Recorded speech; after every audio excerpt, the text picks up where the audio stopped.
परमेश्वर परमात्मा प्रभू श्री रामचंद्र, मारुती राय, भगवान श्री गोपाल कृष्ण यांच्या चरणी साष्टांग प्रणिपात. भगवान शंकराचार्य, समर्थ रामदास स्वामी, ब्रह्मचैतन्य महाराज, सकल संत सर्वांच्या चरणी साष्टांग नमस्कार. आपण सर्व श्रोते जगदीश मूर्ती आपल्याला सुप्रेम अभिवादन. एक सुरुवातीला अत्यंत नम्रतापूर्वक निवेदन करतो. निरूपण सुरू असताना आपले ऑडिओ व्हिडिओ हे चालू राहणार नाहीत याची कृपया सर्वांनी दक्षता घ्या, काळजी घ्या. जर कोणाचा ऑडिओ सुरू झालेला असेल तर तो आवाज मला बोलताना व्यत्यय आणतो, ऐकताना आपल्यालाही नक्की येतच असेल व्यत्यय. ती सूचना मी त्याच वेळेला करत असतो की कुणाचा ऑडिओ चालू आहे त्यांनी बंद करा. पण या व्यतिरिक्त कुणाचा व्हिडिओ चालू असेल किंवा अन्य काही कोणी हात वर केला, पाय वर केला तर त्याकडे माझं लक्ष नसतं, त्यामुळं मला व्यत्यय येत नाही. म्हणून अशा प्रकारचं कुणाचं काही जर ऑडिओ नाही सॉरी व्हिडिओ किंवा इतर काही जर का सुरू झालं असेल तर त्या संदर्भामध्ये बोलण्यामध्ये व्यत्यय येईल अशा सूचनामध्ये कोणी करू नका. कृपया अगदी नम्रतापूर्वक विनंती आहे माझी. आणि आपल्या चिंतनाला आजच्या आरंभ करूया. आपण ग्रंथराज श्रीमद दासबोध या संदर्भात चिंतन करतो आहोत. हा ग्रंथ शास्त्रीय ग्रंथ आहे.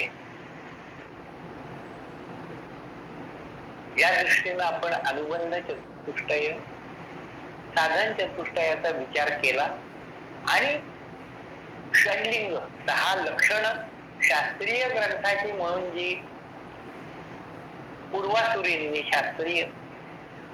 याचा शास्त्रीय अभ्यास करणाऱ्यांनी, साक्षात्कारी अनुभवी लोकांनी जी कथन केलेली आहेत ती या ग्रंथालाही लागू कशी आहेत का नाहीत अशा दृष्टीनं तो तपास नाहीये.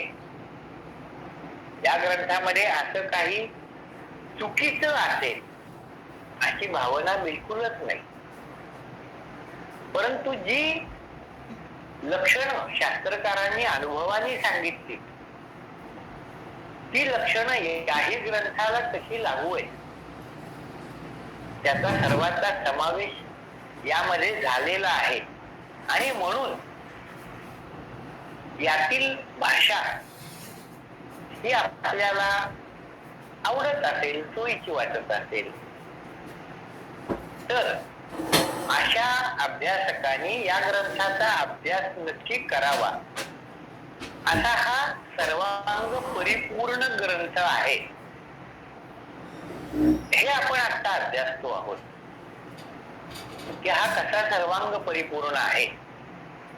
आणि यासाठी षडलिंग किंवा 6 लक्षण आध्यात्मिक ग्रंथा संदर्भात जी सांगितली गेलेली आहेत, उपक्रम, उपसंहार, अभ्यास, अपूर्वता हे आपण काल पाहिलं. यथाशक्ती यथामती.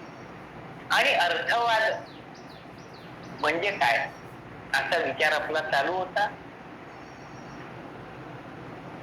जे सांगायचं आहे त्याच्या उलट बोलणं, व्यतिरेकाने बोलणं असा एक विचार आपण काल लक्षात घेतला.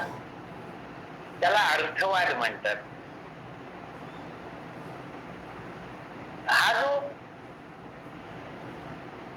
शास्त्रीय ग्रंथामध्ये असं कशा करता सांगतात, जे सांगायचे ते मुख्य का सांगत नाहीत, थेट का सांगत नाहीत.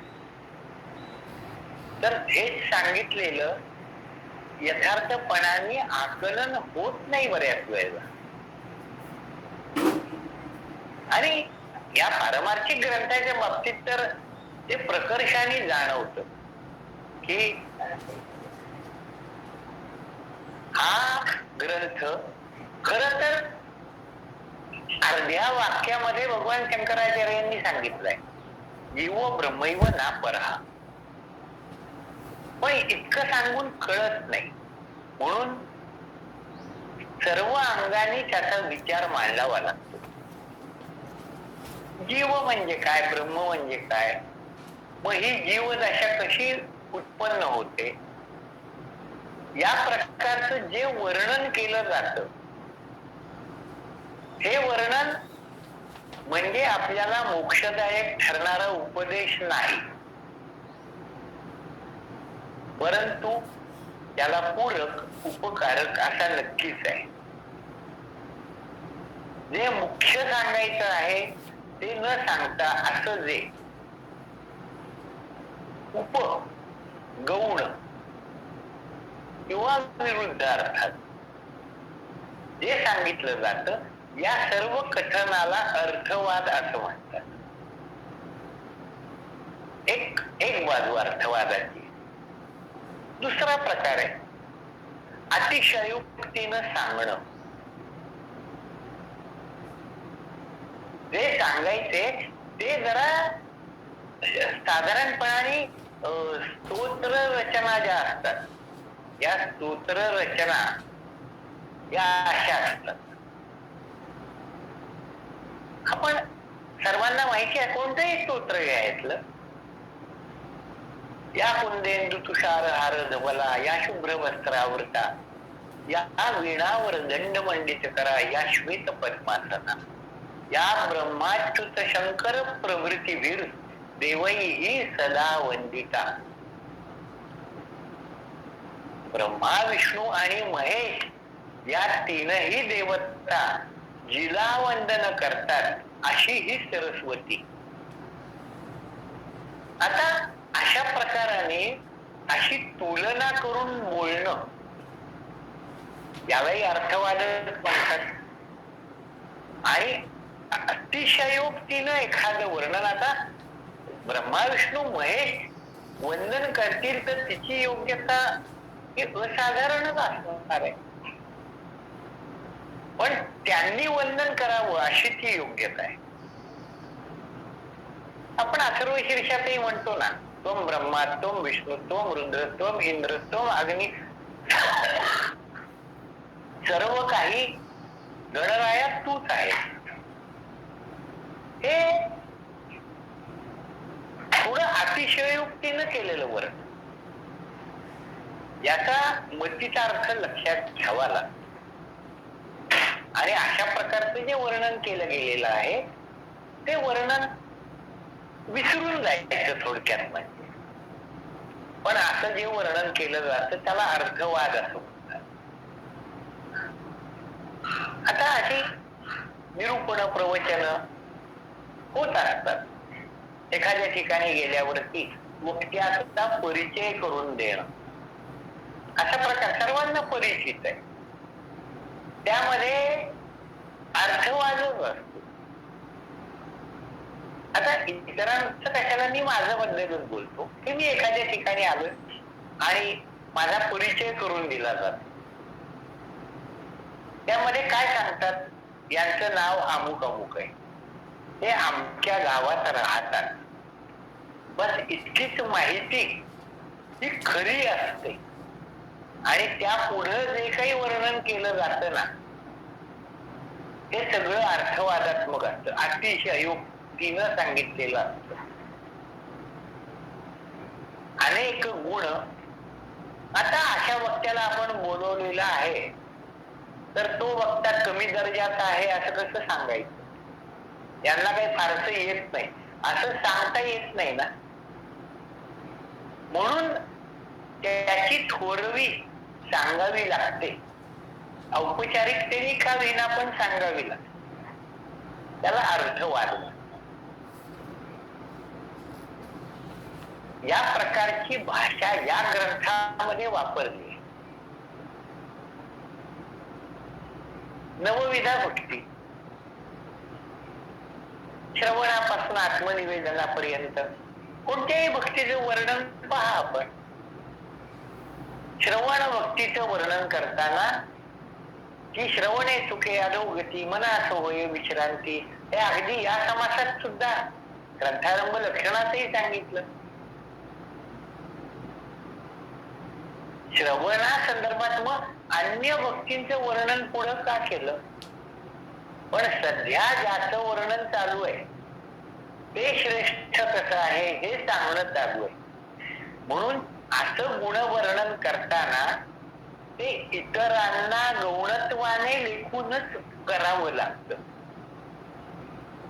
ते गौण आहे आणि हे त्याहून श्रेष्ठ आहे असा विचार यातून लक्षात घ्यायचा नसतो. नाहीतर होतं काय, आता मी ज्या क्षेत्रामध्ये आता आहे कालपासून, काल आणि आज, ते चिपळूण जवळ असणार परशुराम क्षेत्र आहे. भगवान परशुरामांचं तपोभूमी असलेलं हे स्थान आहे.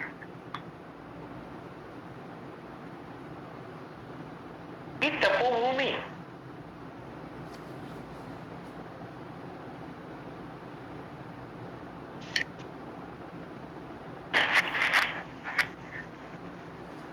भगवान परशुरामांची तपोभूमी.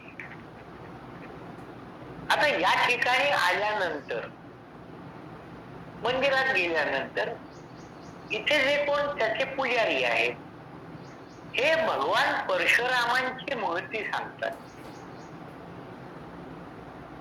मग या ठिकाणी परशुरामांनी प्रसन्न व्हावं म्हणून कोणी कोणी येऊन तप केलं आणि भगवान परशुराम हे त्यांना कसे प्रसन्न झाले. रामचरित्र आपण पाहायला गेलं तर भगवान रामचंद्रांनी परशुरामांचा कसा पराभव केला, त्यांचं तेज कसं हिरावून घेतलं. म्हणजे भगवान परशुरामांपेक्षा प्रभू श्री रामचंद्र श्रेष्ठ, प्रभू श्री रामचंद्रांच्या पेक्षा गोपालकृष्ण भगवान श्रेष्ठ असा विचार नाही. यातला मुख्य विचार जो आहे तो अर्ध्या वाक्यातच आहे की हे सर्व एकरूपच आहे, एकच आहे. हे यातून शिकायचंय, पण ते थेट कळत नाही. म्हणून असे वेगवेगळे मार्ग त्याला पत्करावे लागतात. स्तवन करणे, स्तुती करणे, एखाद्याची स्तुती करताना अतिशयोक्ती हा अलंकार वापरला जातो. अलंकार हे सौंदर्य वाढवण्याला घटक आहे आणि त्याचा आपण त्या दृष्टीनंच फक्त भाव लक्षात घ्यायचा. नाहीतर आपल्या स्वभावाप्रमाणे होतं काय, अलंकार दागिने सर्वश्रेष्ठ, त्यासाठी प्राणत्याग सुद्धा कित्येक वेळेला होतो.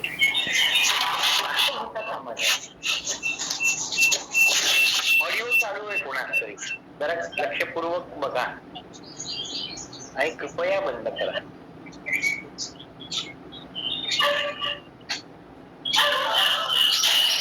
कोणाचा चालू आहे ऑडिओ?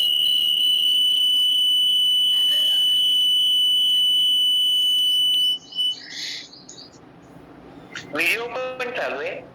केला बंद. हा हा ठीक आहे.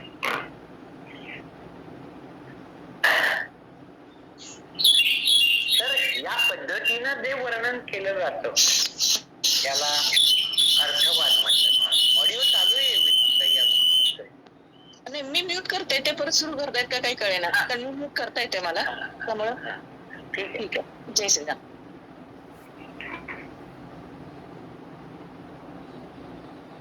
अर्थवाद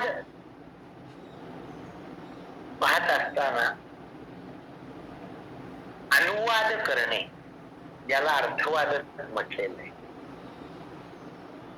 ग्रंथाचा अनुवाद केला जातो. समर्थ या ठिकाणी जे जे दशकीचा अनुवाद ते ते दशकी बोलिला. अनुवाद या शब्दाचा अर्थ काय? एका वेगळ्या भाषेत वेगळ्या पद्धतीनं जे सांगितलेलं आहे त्या भाषेचा ज्यांना परिचय नाही त्यांना त्यांच्या भाषेमध्ये समजून सांगणे. नवीन त्याच्यामध्ये काहीच सांगायचं नाही. जे उपनिषदांमध्ये सांगितलंय, भगवंत म्हणतात तेच तत्वज्ञान अर्जुना मी तुला सांगतो, नवीन काही नाही. भगवान शंकराचार्य जेव्हा भगवद्गीतेवरती भाष्य करतात तेव्हा नवीन काही सांगत नाही. ज्ञानेश्वर माऊली भाष्य करताना नवीन नाही सांगत, त्याला नटवतात, अलंकार घालतात. अनुवाद करताना ते अधिक सुलभ पद्धतीनं समजेल अशा पद्धतीनं सांगितलं जातं आणि यासाठी ग्रंथाचा विस्तार होतो, याला अर्थवादच म्हणतात. आणि हे सर्व प्रकार जो गहन विषय जो एका अर्ध्या वाक्यामध्ये सांगणं शक्य आहे किंवा सांगितला गेलेला आहे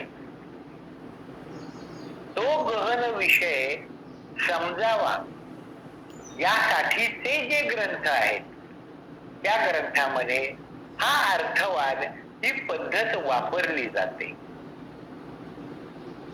नाहीतर 700 श्लोकांवर भाष्य करण्यासाठी भगवान शंकराचार्यांनी त्याचा विस्तार केला, त्याहून अधिक ज्ञानेश्वर माऊलींनी केला, तरीही ते कळत नाही. मग त्या ज्ञानेश्वरीवरती किती ग्रंथ निर्माण झाले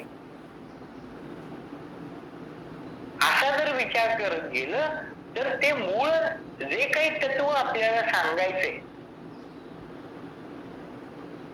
ते दुर्बोध नाहीये, समजायला सोपं आहे. पण असं सांगण्यामागचं कारण आमच्या अंतःकरण वृत्ती या अंतर्मुख नाहीये, बहिर्मुख आहेत. हा विचार ग्रंथकार शास्त्रकार करतात आणि अत्यंत सुलभतेने जे कोणी श्रोते असतील, जे कोणी अभ्यासक असतील त्यांना या ग्रंथाचं आकलन यथार्थ व्हावं ही त्यांची तळमळ असते आणि त्या तळमळी पोटी ते इतका विस्तार करतात. नाही तर हे आत्मसाक्षात्कारी सत्पुरुष हे खरं तर त्यांनी मौन स्थितीमध्येच राहायचं. अंतःकरणाचा विचार केला तर त्यांचं अंतःकरण मौन स्थितीमध्येच आहे.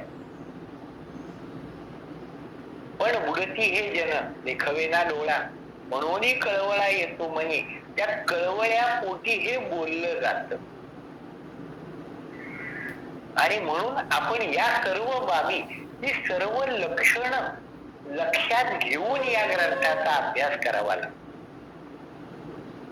अर्थवादात्मक आहे याचा अर्थ ते त्याज्य आहे, असार आहे. सार रूप जितकं आहे तितकंच घ्या हा विवेक आपला सातत्याने जागा असावा लागतो. तर या ग्रंथाचं लक्षण म्हणून जे पुढे सांगितलं जाणार आहे फल, ते आपल्याला प्राप्त होऊ शकतं. फलप्राप्तीचा विचार वेगवेगळ्या प्रकाराने केला जातो. त्यासाठी फल म्हणजे काय आणि फलप्राप्ती कशी होते आणि यामध्ये पुन्हा अर्थवाद कसा येतो, कारण ही लक्षणं एकात एक गुंफलेलीच आहेत, त्याचा समुच्चय आहे. नुसतं अर्थवादात्मक जे बोलणं असतं त्याला बाष्कळ बडबड म्हणतात. नक्की काय सांगायचे काहीच कळणार नाही, सांगणाऱ्यालाही कळत नाही, ऐकणाऱ्याला त्याचा बोध होणारच नाही. अशी गंमत त्याच्यामध्ये असते. मनाला काही वेळेला बरं वाटतं पण त्यातून प्राप्ती काही नाही, निष्पत्ती काही नाही. आणि म्हणून फल म्हणजे काय? फल म्हणजे जे प्राप्त होणार आहे ते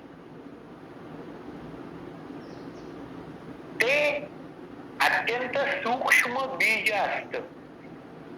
त्या सूक्ष्म बीजात मोठा वृक्ष साठवलेला असतो. तो वृक्ष विस्तारतो.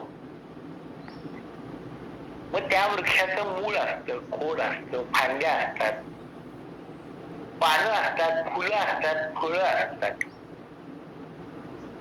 कोणत्या वृक्षाचा कोणता घटक हा आपल्याला योग्य आहे, उपयुक्त आहे. काही वृक्षांची मुळं ही औषधी असतात. बाकी वृक्षाचा काही उपयोग नाही, पण मुळाचा उपयोग. फलाचा विचार करताना त्या ग्रंथाचं ते फल आहे याचा आपल्याला उपयोग होतो, ते त्या वृक्षाचं स्वीकारणं, ते ग्राह्य आहे असं लक्षात घेणं, त्याला फल असं म्हणतात. मसाल्याच्या पदार्थामध्ये एक दालचिनी नावाचा पदार्थ वापरतात. काय आहे ते? त्या वृक्षाच्या झाडाच्या ती सालं काढलेली आहे. त्या वृक्षाचा बाकी काय उपयोग असेल नसेल मला माहिती नाही, तो काही माझा विषय नाही.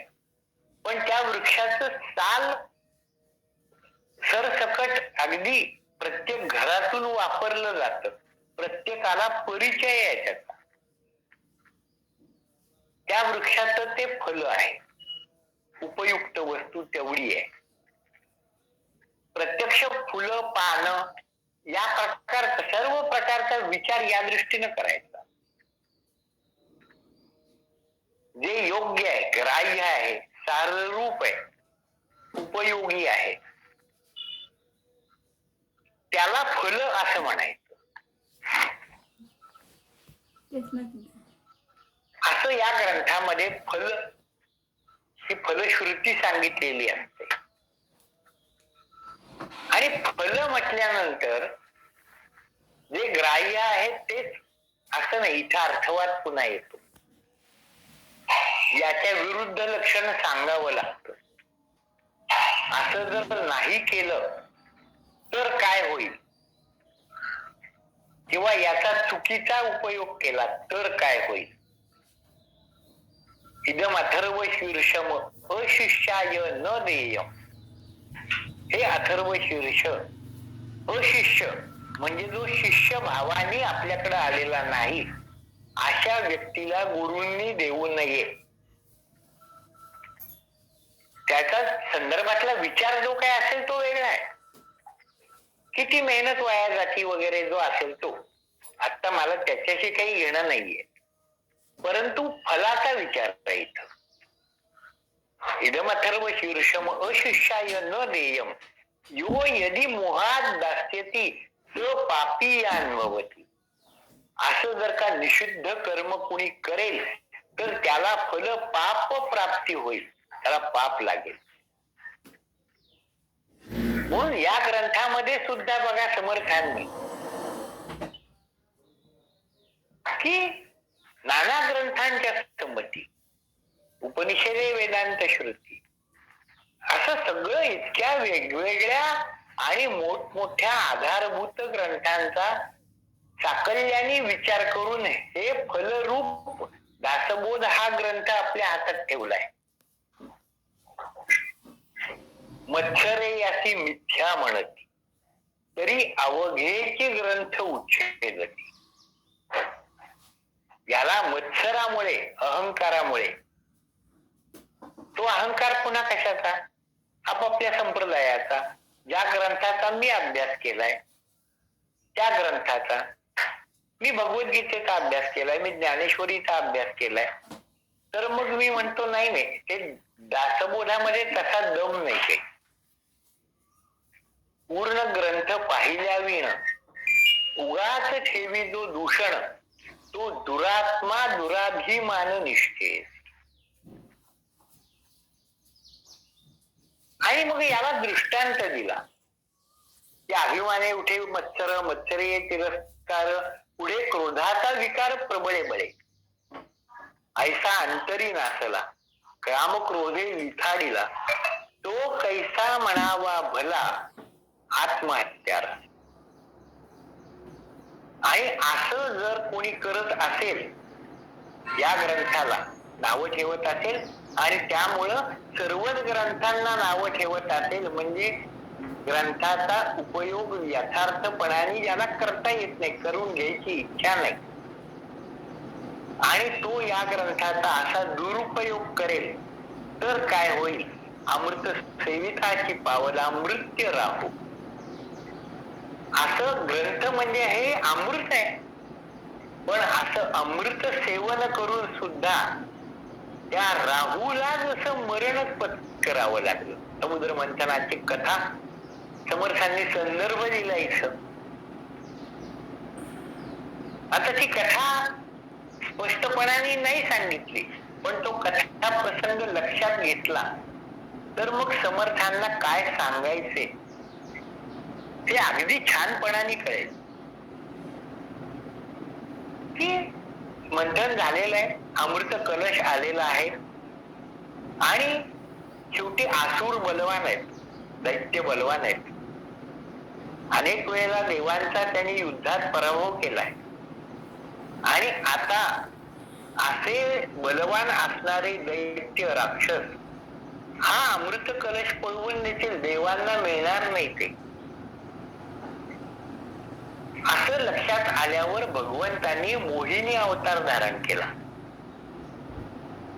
मोहिनी म्हणजेच माया, जी बुरळ घालते, संभ्रम उत्पन्न करते, ती माया, ती मोहिनी रूपाने आली.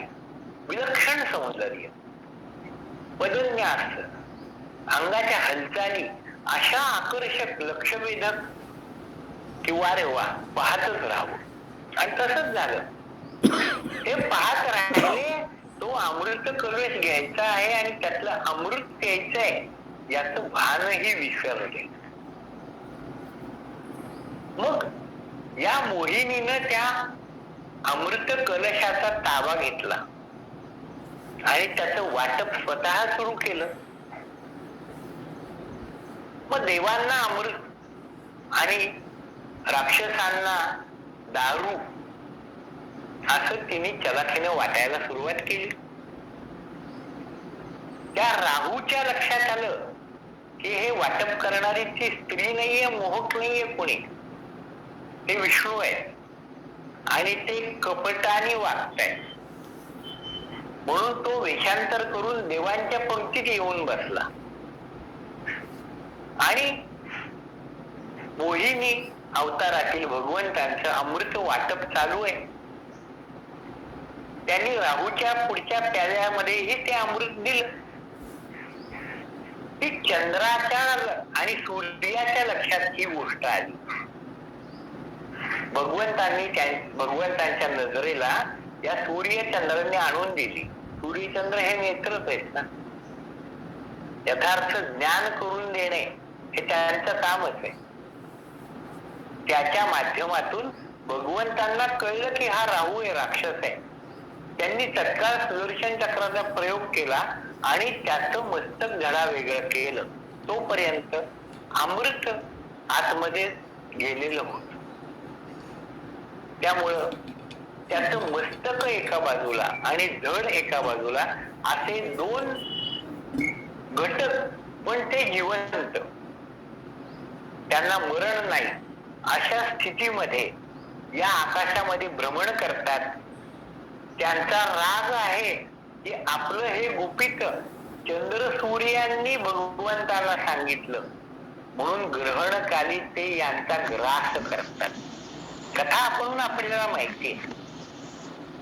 समर्थांनी ही कथा दृष्टांत म्हणून वापरली की प्रत्यक्ष अमृत सेवन केलं पण अंतःकरणामध्ये शुद्ध भाव जर नसेल तर या ग्रंथाचं विपरीत फल, जसं राहूला मृत्यू पत्करावा लागला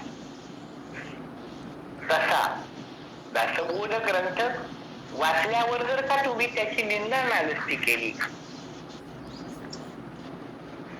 तर अमृत सेवन करून जसा राहू मरण पावला तसा इतका उत्तम ग्रंथ जो मोक्षदायक आहे त्याचं फल मोक्ष हे न मिळता मृत्यू प्राप्त होईल.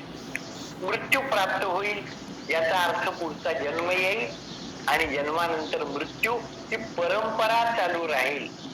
या परंपरेतून मुक्त कसं व्हायचं याचं मार्गदर्शन या ग्रंथात केलेलं आहे. याचं फल काय आहे?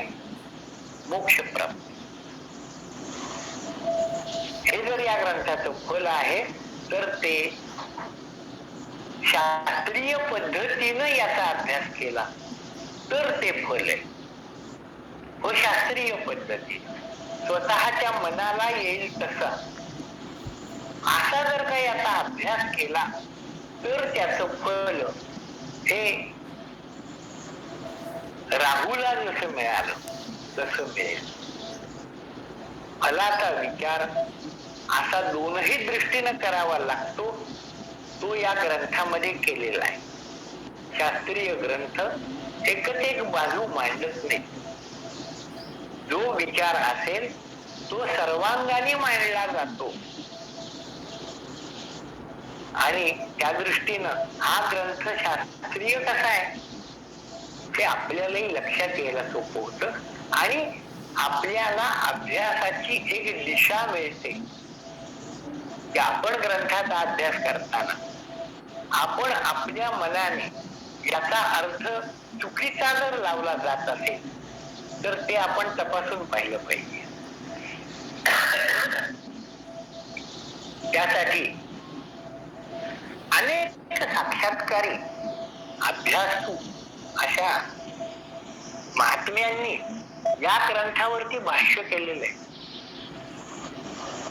बाबा विलसरे, हरिभक्ती पारायण, अंगारकर बुवा, डॉक्टर देशमुख, काही अगदी ही ठळक नाव आहेत. अनेक समर्थ भक्तांनी यावर भाष्य केलेलं आहे. आपण त्यांना विचारावं म्हणजे ग्रंथात पाहावं त्यांनी काय याचा अर्थ केलाय आणि त्याप्रमाणे त्याचा अभ्यास करावा यासाठी हे सांगितलं आणि ते लक्षणही यात सांगितलं. कोणताही उपनिषदापासून आपण जरी पाहिलं तरी फलश्रुती सांगताना या पद्धतीनच सांगितली जाते. अगदी साधी सत्यनारायण कथा हे व्रत जर का व्यवस्थित याचा सांग जसं सांगितलंय तसं प्रामाणिकपणाने सत्यत्वाच्या भावनेने जर आचरलं नाही तर काय होत? मग त्या कलावतीचा जावई कसा पाण्यात बुडाला? मग तिला वैधव्य प्राप्त व्हायची वेळ आली. परंतु सत्यत्वाने याचा जर प्रामाणिकपणाने जर अभ्यास केला तर जे सांगितलंय हे व्रत म्हणून जे सांगितले त्या सर्व नियमांचं पालन करून जर काय या व्रताचा विधी केला जे कर असं सांगितलं ते केलं असेल तर निषिद्ध न केलं असेल तर काय होतं तर तो बुडालेला पती सुद्धा तिला प्राप्त होतो.